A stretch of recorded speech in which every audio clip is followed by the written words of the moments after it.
फुलंब्री तालुक्यातील आळंद येथील प्राथमिक आरोग्य केंद्रात रुग्णांना गैरसोय आणि अरेरावीचा सामना करावा लागत असल्यानं या प्राथमिक आरोग्य केंद्रात येणाऱ्या रुग्णांच्या संख्येत घट झाली आहे। त्यामुळे वैद्यकीय अधिकाऱ्यांच्या मूकसंमतीनं अवैध डॉक्टरी व्यवसाय तेजीत सुरू आहे। या केंद्रातील अनागोंदी आणि मनमानी कारभारावर अंकुश लावावा अशी मागणी अखिल भारतीय भ्रष्टाचार निर्मूलन संघर्ष समितीतर्फे करण्यात येत आहे। अन्यथा प्राथमिक आरोग्य केंद्राला कुलूपबंद आंदोलन करण्याचा इशारा संघटनेतर्फे देण्यात आला आहे। आळंद तालुका फुलंब्री येथे 2 वैद्यकीय अधिकारी पद असून येथे डॉक्टर शर्वरी मगरकर प्रथम वैद्यकीय अधिकारी आणि डॉक्टर अक्षय जाधव द्वितीय वैद्यकीय अधिकारी यांची नियुक्ती असल्याचं वैद्यकीय दालनाच्या दारावरील पाटीवरून स्पष्ट दिसते। मात्र येथे फक्त डॉक्टर शर्वरी मगरकर या एकट्याच वैद्यकीय अधिकारी असल्याचं कर्मचारी सांगतात। वैद्यकीय अधिकारी मगरकर यांच्या मते त्या सकाळी 12 पर्यंत बाह्य रुग्ण विभागाची तपासणी करतात, तर दुपारनंतर बाहेर हद्दीतील गावांना त्यांची व्हिजिट दाखविली जाते।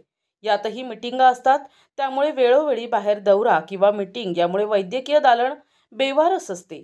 आळंद हे छत्रपती संभाजीनगर राष्ट्रीय महामार्गावरील महत्त्वाचं गाव असल्यानं परिसरात अपघात दुर्घटना झाल्यास या शासकीय दवाखान्याची मदत गरजू रुग्णांना महत्त्वाची आहे।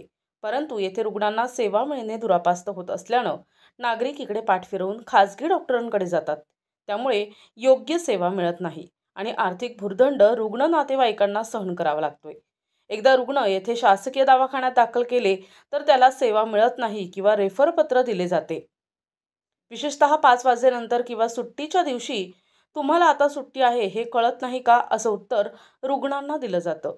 तर रात्री अपरात्री बाळंतपणासाठी किंवा इतर कारणासाठी रुग्ण या दवाखान्यात नेल्यानंतर कुणीही उपलब्ध होत नाही।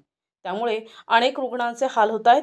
या आळंद प्राथमिक आरोग्य केंद्रातील अंदागोंदी आणि मनमानी कारभारावर अंकुश लावावा अशी मागणी केली जात आहे। याबाबत तात्काळ कार्यवाही न झाल्यास अखिल भारतीय भ्रष्टाचार निर्मूलन संघर्ष समितीतर्फे प्राथमिक आरोग्य केंद्राला कुलूपबंद आंदोलन करण्याचा इशारा संघटनेतर्फे दिला आहे। प्रतिनिधी दादासाहेब काळे, NTV न्यूज मराठी, छत्रपती संभाजीनगर।